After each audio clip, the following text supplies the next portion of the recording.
एक वर्ष की कड़ी मेहनत के बाद पन्ना टाइगर रिजर्व को मिली सफलता। देश में पहली बार पन्ना टाइगर रिजर्व में हुई सफलतापूर्वक गिद्धों की रेडियो टैगिंग। रेडियो टैगिंग से अब गिद्धों के आने जाने के स्थानों एवं गतिविधियों पर रखी जाएगी नज़र। पन्ना टाइगर रिजर्व न सिर्फ बाघों बल्कि गिद्धों के लिए भी विश्व प्रसिद्ध है। यहाँ पर गिद्धों की 7 प्रजातियाँ पाई जाती हैं, जिनमें से 4 प्रजातियाँ पन्ना टाइगर रिजर्व की निवासी प्रजातियाँ हैं एवं शेष 3 प्रजातियाँ प्रवासी हैं। गिद्धों के प्रवास मार्ग हमेशा से ही वन्य प्राणियों प्रेमियों के लिए कौतूहल का विषय रहे हैं। गिद्ध केवल एक प्रदेश से दूसरे प्रदेश ही नहीं बल्कि एक देश से दूसरे देश मौसम अनुकूलता के हिसाब से प्रवास करते हैं।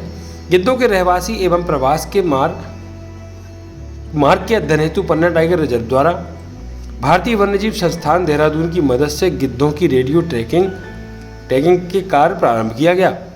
पन्ना टाइगर रिजर्व में 25 गिद्धों की रेडियो टैगिंग किया जाएगा। रेडियो टैगिंग की अनुमति भारत सरकार से भी प्राप्त हो चुकी है। रेडियो टैगिंग से गिद्धों के रहवासी प्रवास के मार्ग, पन्ना लैंडस्केप में उनकी उपस्थिति आदि की जानकारी ज्ञात हो सकेगी।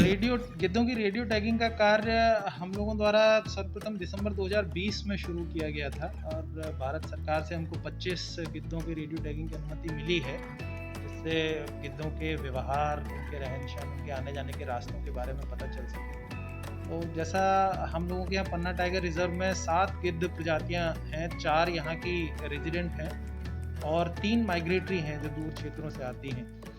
तो हमारा प्रयास यही था कि रहवासी जो गिद्ध हैं हमारे 4 प्रजातियाँ, उनके साथ साथ हम लोग अगर माइग्रेटरी गिद्ध जो हैं उनकी भी रेडियो टैगिंग कर पाएँ तो हमें उनके आने जाने के रास्ते, कब आते हैं, कब जाते हैं, कितना समय यहाँ रहते हैं, इसके बारे में बहुत अच्छी जानकारी प्राप्त हो पाएगी। जब हमारे द्वारा ये कार्य 2020 में दिसंबर 2020 में शुरू किया तो 3 गिद्ध को हम लोग रेडियो टैग कर पाए थे, लेकिन उसमें कोई भी प्रवासी गिद्ध नहीं था। वो गिद्ध जो थे वो हमारे रहवासी गिद्ध थे। 2 लॉन्ग बिल वल्चर थे, इंडियन वल्चर भी कहते हैं, और एक रेड हेडेड वल्चर था। तो ये प्रयास हमारे तब से शुरू हुए।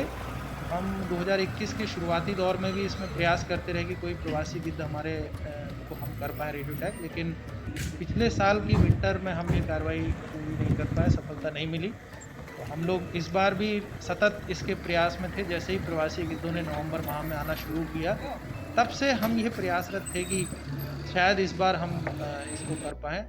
तो हमने जगह ढूंढी कहाँ ये कार्य किया जा सकता है, कहाँ गिद्धों का आना जाना ज़्यादा है प्रवासी गिद्धों का, और अभी हमें 2 दिन पहले ही सबसे पहले एक यूरेशियन ग्रिफिन प्रवासी गिद्ध को हम लोग रेडियो टैग पकड़ने में और फिर रेडियो टैग करने में सफल हुए हैं। और उसके बाद हमने आज ही एक हिमालयन ग्रिफिन को और हम लोग रेडियो टैग करने में सफल हुए हैं। मेरे विचार से, जहाँ तक मेरी जानकारी में है, कि शायद देश में कहीं पे भी प्रवासी गिद्धों को रेडियो टैग नहीं किया गया है, इसलिए वो कहाँ से आते हैं, कैसे आते हैं, इसकी जानकारी हमारे पास में उपलब्ध नहीं है। तो उस दृष्टि से ये बहुत महत्वपूर्ण हो जाता है और मुझे उम्मीद है कि आगे आने वाले समय में इसकी मदद से हमको उनके पूरे मार्गों की जानकारी मिल पाएगी, किन जगहों से वो एग्जैक्टली आ रहे हैं, इसके बारे में हमें पूरी तरह जानकारी प्राप्त हो पाएगी।